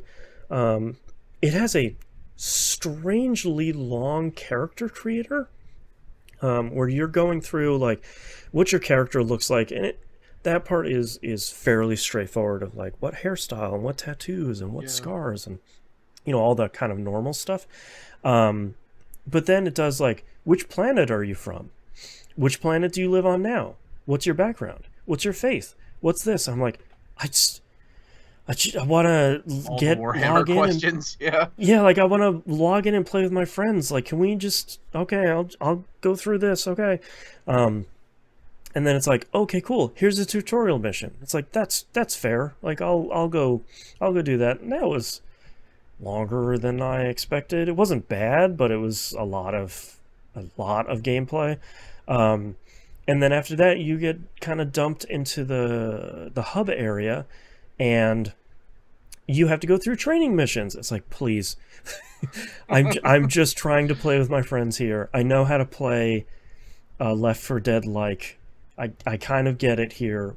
I will continue to go on, and eventually, all three of us.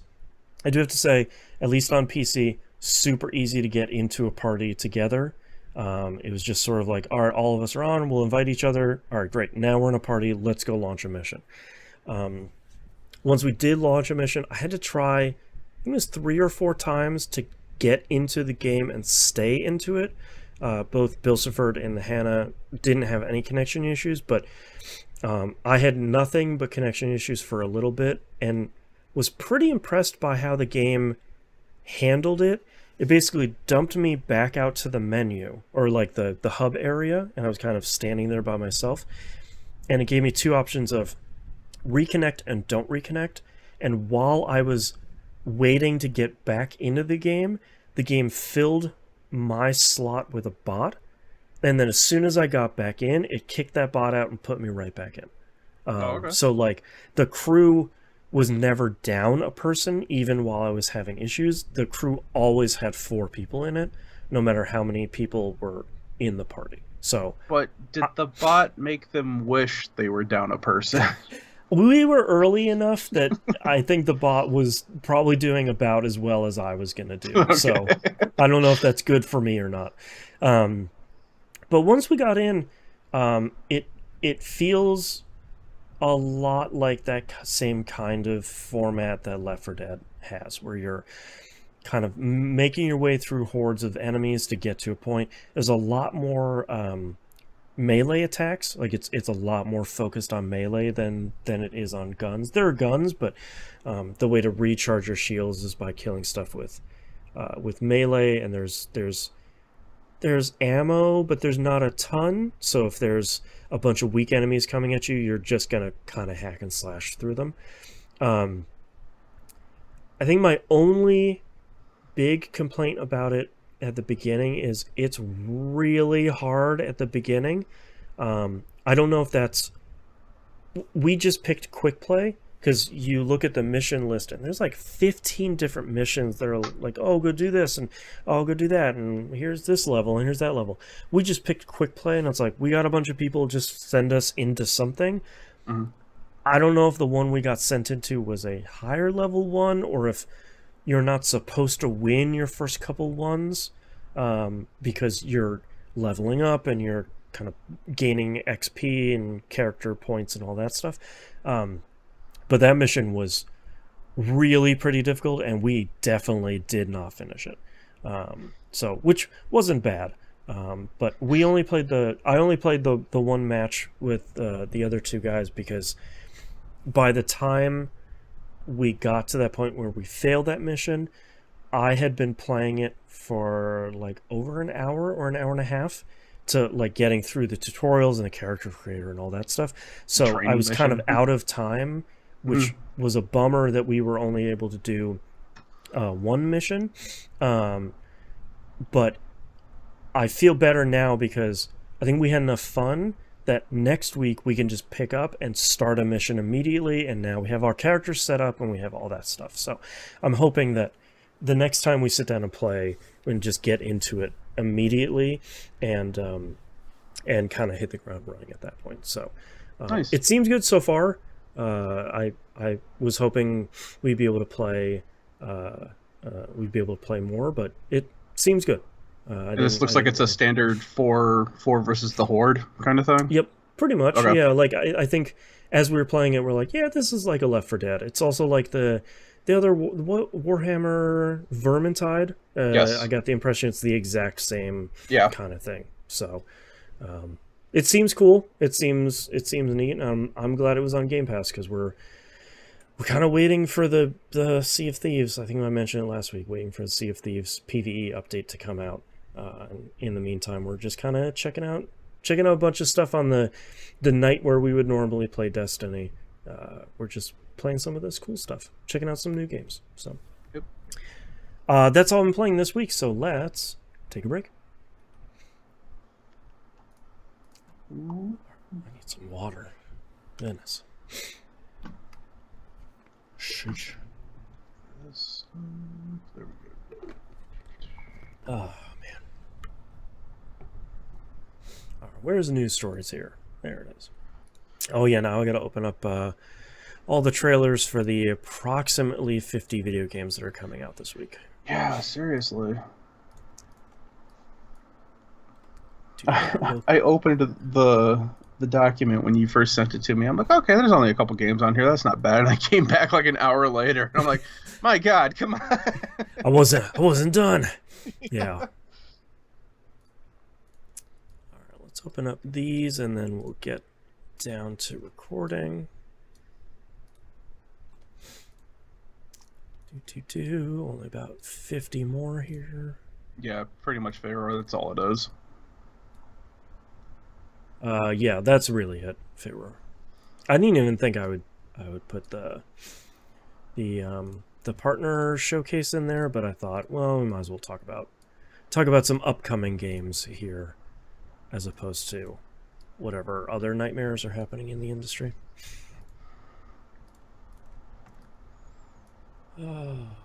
Do that.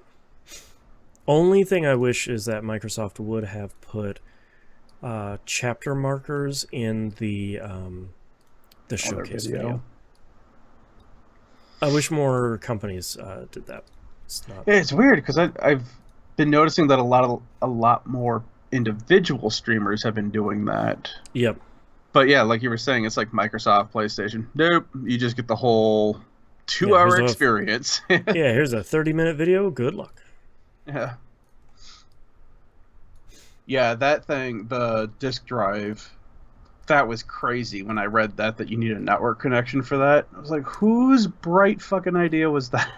Yeah, I'm still waiting for there to be some verification on that, because the source of the news story was the back of the box on the new PS5 Slim says disk drive may require internet connection, and either people need to get their hands on that and see what the deal actually is, or Sony probably won't say anything, but it would be nice if they would. Because yeah, my first thought was just like with Blu-ray players, those every once in a while have to update. Oh, sure, and yeah. Depending on, how far in it is, it just means that you can't play newer, Blu-rays from this date period on until you update it. But it doesn't prevent you from playing older ones.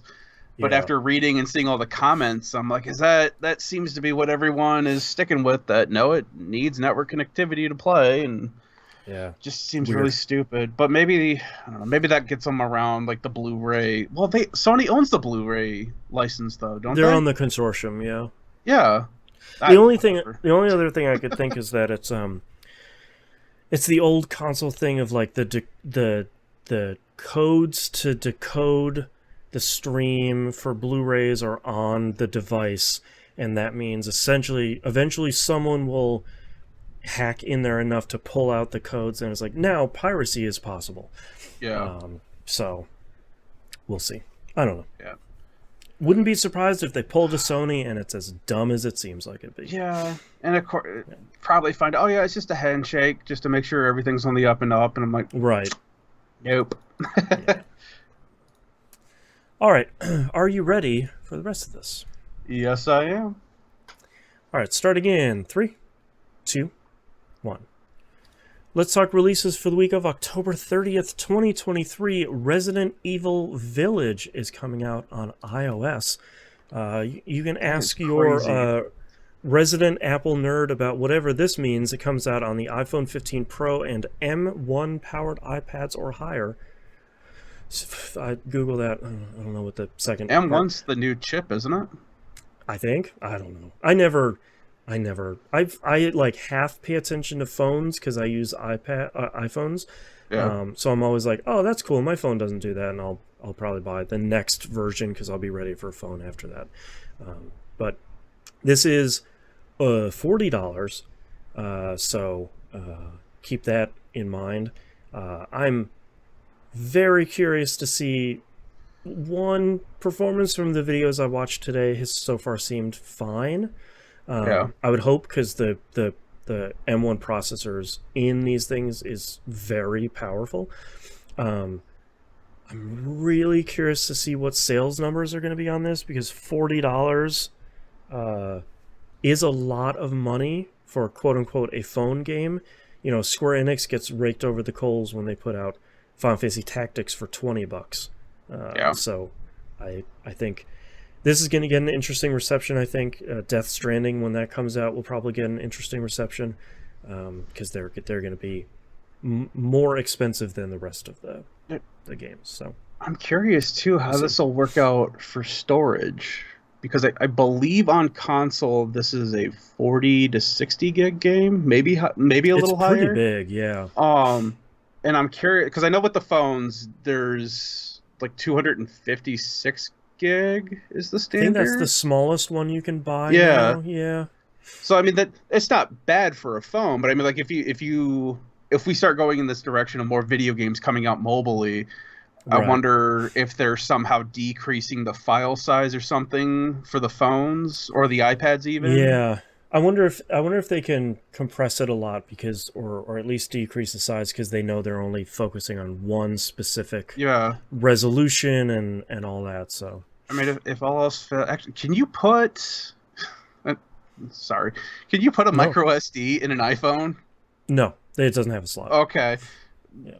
Obviously, I'm an Android user and I only mess with iPhones for work, and we don't use that kind of stuff. But I was just thinking, it's like, or maybe you can just go to the Nintendo method of I'm taking this 2 terabyte micro SD and shoving it into the back of my iPhone or even the iPad, but I guess not. So yeah, I mean this is all the stuff that I think are going to be considerations going forward. Is like, how does all of this work? You know, we're used to kind of mobile games being smaller things, or even if they are larger, where stuff like Genshin Impact, you know, that stuff downloads in the background and it's still maybe 15 gigs, as opposed to, hey, we put Death Stranding isn't big, but like, hey, we put Destiny on our phone, it's 150 gigs. It's like, yeah, that's all my storage? That's not for great. Everything?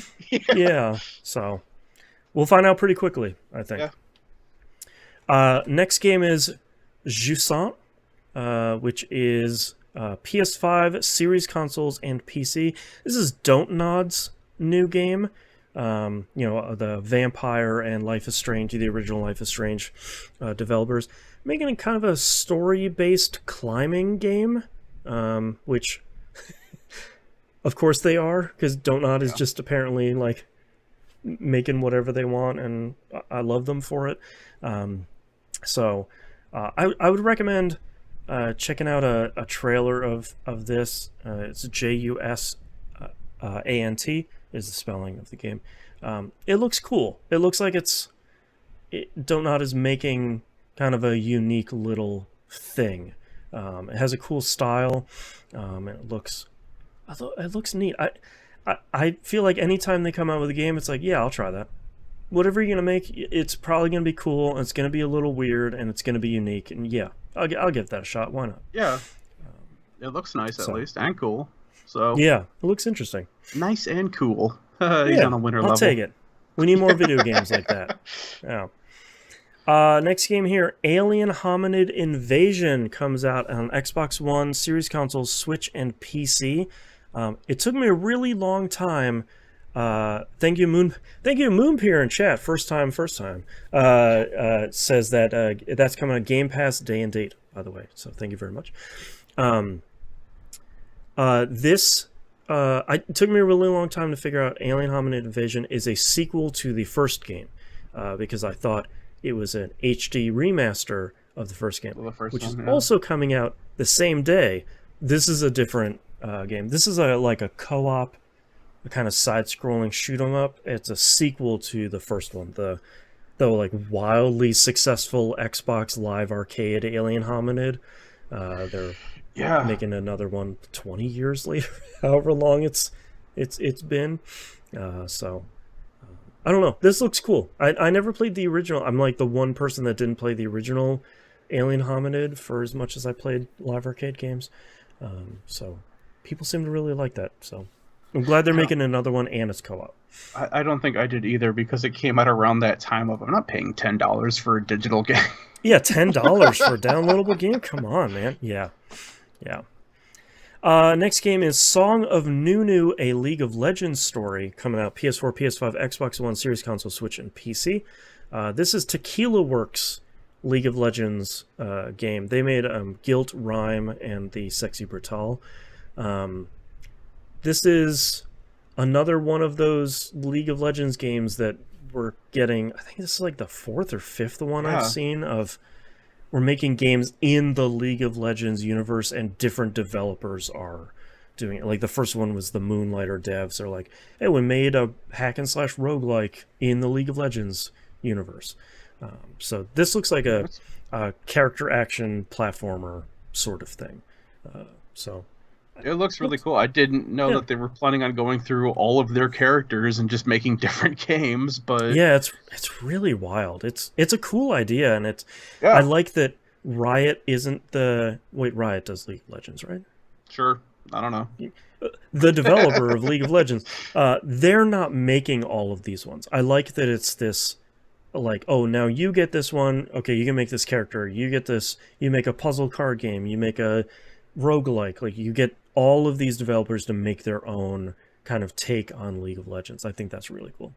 Thank you. Fairware in chat says yes, Riot. Thank you. Next game here, Blasphemous 2, comes out in PS4 and Xbox One. This came out on current gen consoles and PC, I think it was 2 months ago. Yes. So this is just coming out to the previous gen consoles at this point. This is that horribly bloody biblical hack and slash game. So it's, if you haven't seen it, it's very, very cool. And oh yes, thank you, Pharaoh Metrovania. I said hack and slash because the other 50 games in this list are hack and slash games. Yeah, it's this kind of like bloody pixel art Metrovania. People seem to really love it. I haven't played either one of them, but people seem to really like these. Next up is For the King 2, getting a sequel to For the King. It's a turn-based multiplayer roguelike. It's kind of like a turn-based grid RPG roguelike that you can play co-op. Really interesting. We haven't played the first one on We Roguelike It yet, but I think it's kind of bubbling up to the surface here. But people seem to really enjoy that first one. People seem to be really excited about the second one. So clearly there's something to these two games to get people kind of that jazzed about it. Next up, I don't have a trailer for this. I forgot about it. Power Wash Simulator is coming to Quest. So if you haven't played Power Wash Simulator, I'm assuming that's probably pretty okay in VR because you're not moving around a lot. So, and if you don't want to support Facebook, that's fine. That's or true. Meta, whatever. That's true. Whatever they're calling I'm themselves. sure it'll now, come to other VR devices if it hasn't already. Yeah. That does. I want to say that does kind of feel like it would probably be nicer than trying to do it with a controller, but I think my impulse control of having to stay on this one mark forever might tire yourself out even more if you have to actually use your arms to hold it. You're like using your arms to actually spray. Yeah. Like, God, this bird poop is taking forever to come off this My arm's so tired. Man. Next up is RoboCop Rogue City, comes out PS5, Series Console, Switch, and PC. Yes, in the year of our RoboCop 2023, there is a RoboCop game coming out. It actually looks pretty good. I watched the Nextlander guys play a bunch of this during the Steam Demo Fest that just came out, and it seems like it kind of gets the ludicrous nature of RoboCop in a way that I was not expecting it to, and then turns it into a shooter. And you can also pick up a ton of stuff in the environment, including the enemies, and just throw them super far, including just picking up a dude by his neck and throwing him all the way out the window, which is endlessly entertaining. So it certainly seems like a RoboCop thing. So I mean, that world is brutal in general, but just playing it seems like the most brutal thing ever. Yeah, so I'm curious to see how that's going to review, because that actually seems pretty cool. Next up, Star Ocean: The Second Story R comes out PS4, PS5, Switch, and PC. There's a demo of this out now. They're doing like a high-res 2.5D HD 2D version of this game, and actually looks really cool. I've been getting kind of tired of HD 2D. I'm very excited to see the Dragon Quest III one they're going to do. But the way that they're making this look, where they take kind of the higher quality environments and character portraits and combine that with higher quality kind of 2D HD pixel art, I think works really well for this stuff. Yes. And people seem to really love both of these games, and they seem very excited for this one. I was going to say, the first two are definitely the ones that I always tell people. It's like, this is what Star Ocean should be. Yeah, just play the first two, and then... However, if you are going to start either one of these, find a guide that you really like. Video guide, type out guide, whatever. Because hit up Game Facts. Yeah, this is... I don't know how much they change it in the remakes, but this is definitely one of those you sneezed and you just lost like 40 quests. Just, walking you missed out a door. A whole ton of stuff. Yeah, you went left because you should have gone right, and there you go. Yep. Very much a PS1 RPG in that way. So, next up is the Smurfs 2: The Prisoner of the Greenstone. Comes out PS4, PS5, Xbox One, Series Console, Switch, and PC.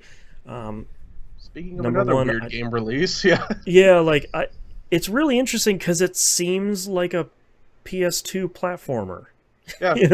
We don't get a lot of those anymore, and it just seems like kind of a regular one of those, which is pretty impressive, because I feel like most of the time we get something that's like it's got upgrade trees and loot rarities and stuff like that. It's like, nah, man. Here you go. Break out the PS2. So, interesting. And not to besmirch the Smurfs, but who was asking for a Smurfs game? It looks there fun has and to good, be another movie coming out, because that's what I was thinking. A couple years ago, there was that Smurfs movie that came out. I think everybody was like, "Yeah, bringing them back? Okay." Yeah, it's like another TV show or something, because it just seems really random. But yes, yeah. Maybe we'll get a Smurfs release in a couple weeks. That's right. Next up, a game I've been looking forward to for quite a while, the Talos Principle 2 comes out on PS5, Series Consoles, and PC. Really, really loved the first Talos Principle. We played that for Game Club, and I was surprised at how much I really enjoyed that game. And this one looks like it's going to be kind of more of the same, which probably means that they will do some sort of bait and switch at some point and change the whole thing on its head. So I'm excited. I like that first one a lot, and this one looks super cool. So, what's our next one here? Thirsty Suitors comes out PS4, PS5, Xbox One, Series Consoles, Switch, and PC. They say, quote, Thirsty Suitors is a stylish, story-driven adventure that unfolds through turn-based battles, skateboarding, and cooking. I think we've been seeing this game in like the Wholesome Games Directs and the Switch Directs for quite a while, and it looks pretty cool. It looks very fun. It has a really cool style. Has a very unique style here, and I think it looks neat. And fighting your evil exes seems pretty cool. I say at first glance, it almost looks like the weapon dating simulator one. Yeah, boyfriend dungeon or something. Yeah, maybe that sounds right. Just graphics wise, obviously gameplay doesn't look. But if you're not really paying attention, you're like, oh, it's another boyfriend dungeon game coming out. Yeah. Feyrer asked on, I think it was Talos Principle 2, does it have a fail state? Not really. You kind of keep working on the puzzle until you solve it. So it's pretty gentle about that. Next game, Vampire the Masquerade Justice comes out on PSVR 2 and Quest. Lots of VR games coming out. Hey, good. Lately. Yeah. It's an open-ended narrative adventure RPG set in the World of Darkness universe. It looks like it's a lot of kind of sneaking around and stealthy stuff that's going on here. Curious to see how that's going to work out in VR. I'm as someone who hasn't played anything in VR, it seems like that's a thing that maybe wouldn't work pretty naturally, but what do I know? But could be cool. Could be a neat thing. I like seeing more Vampire the Masquerade stuff. Hopefully Bloodlines 2 will come out. Give me a reason to buy a PSVR 2. Just someday. Keep releasing them. Yeah. Yeah. Because I want to, but right now, paying $500 for one, there isn't a reason for me to do that right now. No. $550. Don't forget. That's right. More than the console itself, which is asking a lot, man. Thanks. Next up, WarioWare Move It comes out on the Switch. It's a WarioWare game, so you're playing the mini games, but you're playing them with the Joy-Cons. So it's looks as ludicrous as the other ones.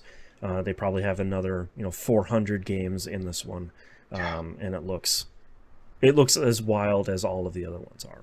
So these trailers are so good because it's just like, yeah, we're gonna show you exactly what these games are going to be. And clogging the nose, love it. Next up, Fashion Dreamer also comes out on the Switch. A game that my daughter is incredibly excited to check out. Same here.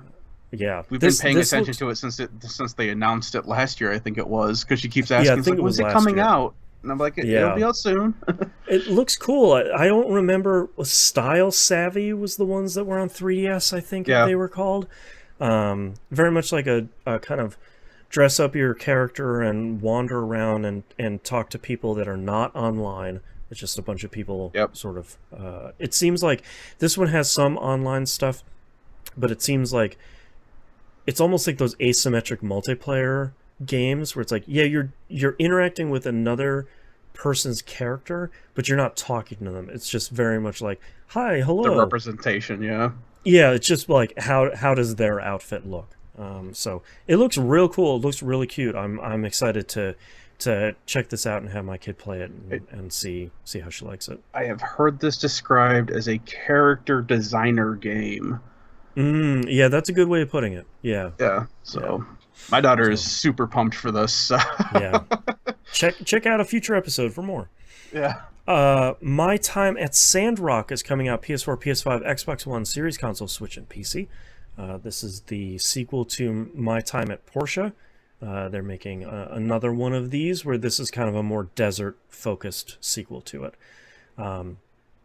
Really curious to see how this one's going to do. People seem to really like that first one, but on seemingly every platform it had pretty bad performance or loading issues.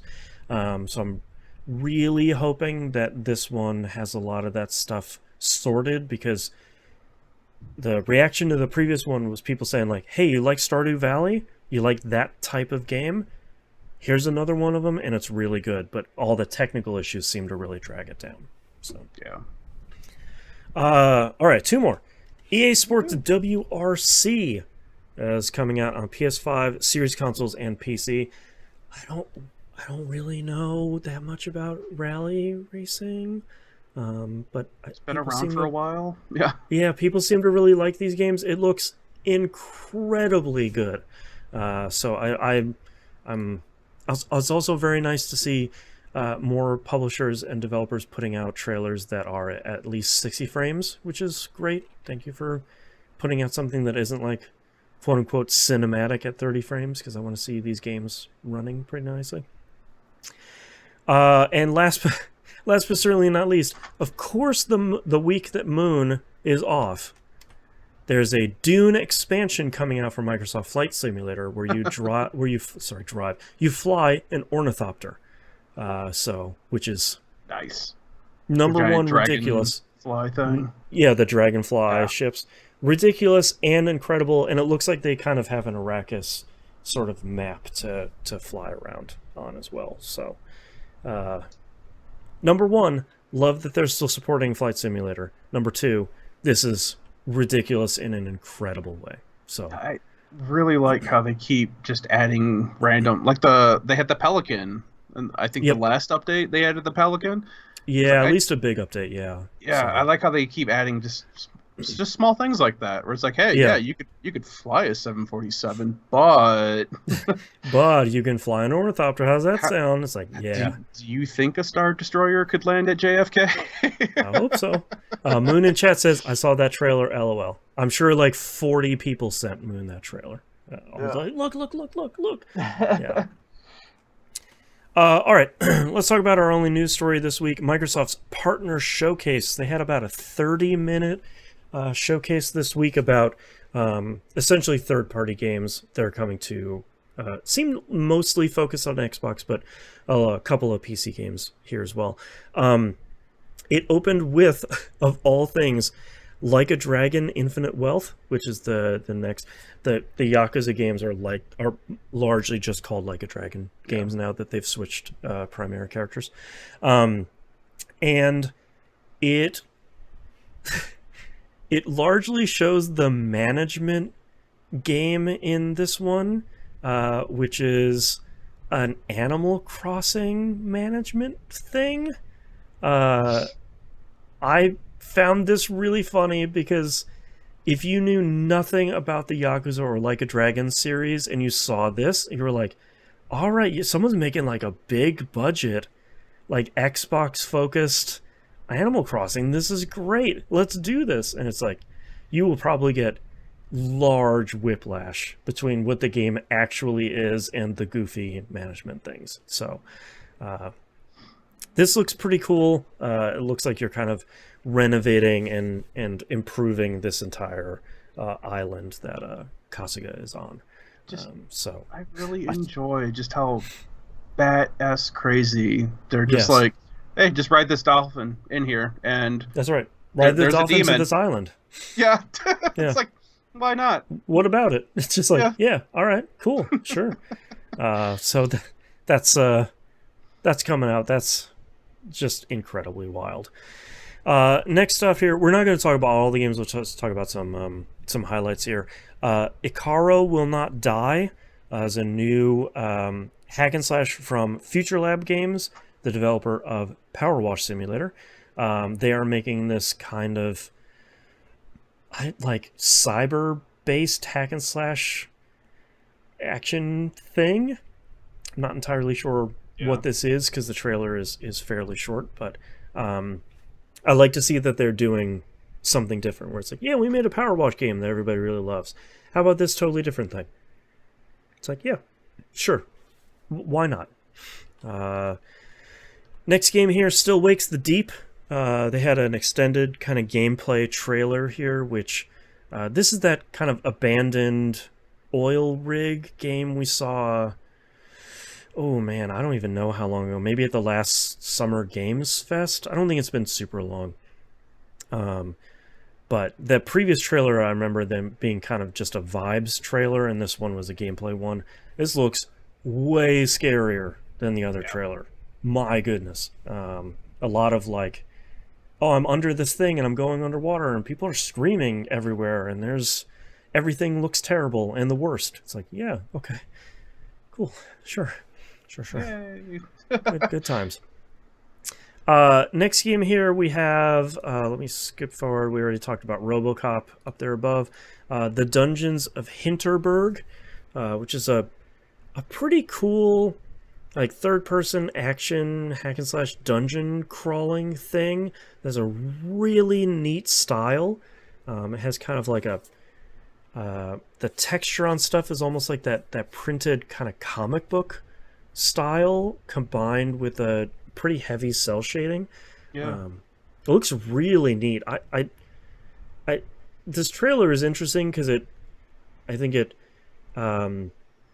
really impressed upon like decision making and making friends with people, almost the kind of like Persona style, like, oh, you made friends with someone, now you have a new skill, social link, that sort of thing. And some kind of light puzzle solving, but maybe not a lot of real raw gameplay stuff, which is fine. That's not usually what we get in these. So Dungeons and Hinterberg looks pretty neat. I feel like that's very much a me game that I'll probably keep an eye on. But it's nice that they show off some of these kind of smaller games in these showcases instead of just one huge game after another. Next game up here is Metal Gear Solid Delta Snake Eater. Hold on, I gotta skip past some trailers here. They're called a first in-engine look at Delta here, and yeah, it looks like an Unreal Engine 5 game. Like that looks incredible. They do a lot of fun shots here that you can kind of side by side with the original MGS3 release. A little bit of gameplay here, but it's not really the focus too much. And I'm very curious to see how this one comes out. It's also very wild to see MGS3 looking this good without that kind of green or yellow tint to it. That's so, yeah, that kind of like really definitive MGS look. So we'll see if they have any of that in the final game. If they don't, I'm gonna be interested to see how this game looks without that kind of stylistic choice. But we'll see. It's Metal Gear games have always kind of been like the thing that you kind of show other people. Maybe not gameplay, depending on the people that are around you, but at least like look at how good this looks. Look at that ration. That's right. It's a PS5 game. Look at this thing. Yeah. So, next trailer here is for the finals. Let me see if I can find it here. Is that it's been in beta here for a while. It's that like multiplayer team-based heist competitive destructive environments thing. That is very style focused. I'm genuinely shocked that this thing looks and runs as well as it did when this studio was putting out gameplay footage originally, and I was like, there's no way this game is going to look as good as this game does and run that well. Like, there's no way. But like Feyroar in chat says, open beta just launched for it, and people are playing it a ton right now. And yeah, apparently it looks that good and runs that well. So that's pretty incredible. We were talking in the Discord server in the Not E3 2023 channel that if this doesn't come out to be a live service game, I will be very surprised, because it has kind of all of the trappings of that stuff. Hopefully it doesn't, because I want less of those, but we'll see. See where that goes. Finals looks really cool. It's pretty cool how they've got like destruction mechanics in there too, it looks like. Yeah, you can destroy, as far as I've seen, pretty much everything in the environment. Nice, because that's exactly what we need for these consoles right now. Yeah, because a lot of the stuff they were saying is like, for most of these game modes, you're kind of going in and extracting a safe or something kind of valuable. And if you're at the top of a building, blow out the side of that wall and just throw that safe out of the building and wait for it to crash on the ground, and then go and collect it and extract it. Nice. So, looks pretty cool. And last but certainly not least, Alan Wake 2, which... of course, they showed a really cool trailer of this. I'm like, I don't really have the cash to buy a $70 game right now. And thankfully, it seems like it's running well on everything. But man, this looks really cool. And I also really appreciate them showing a bunch of story stuff and then them just showing a boss battle. Like, hey, we've got this cool boss battle with this lady that's kind of compressing down into nothing, and then kind of trying to go around you and escaping through the environment. It looks really good. I cannot wait to play this. I really like the The new effects they have for shining the flashlight on enemies, that kind of like explosive, fiery effect looks really great. Man, Alan Wake 2 looks really good. Are they linking this with Control now? Uh-huh. Nice. Because that Control DLC... I was saying, I know the DLC Alan did, Wake. but I didn't know if they were going to actually do anything in this game to kind of link it.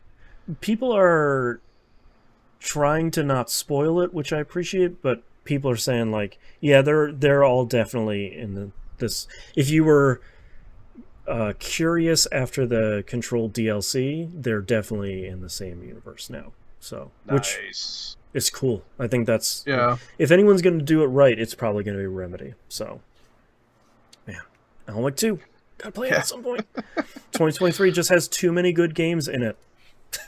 And 50 more came out this week.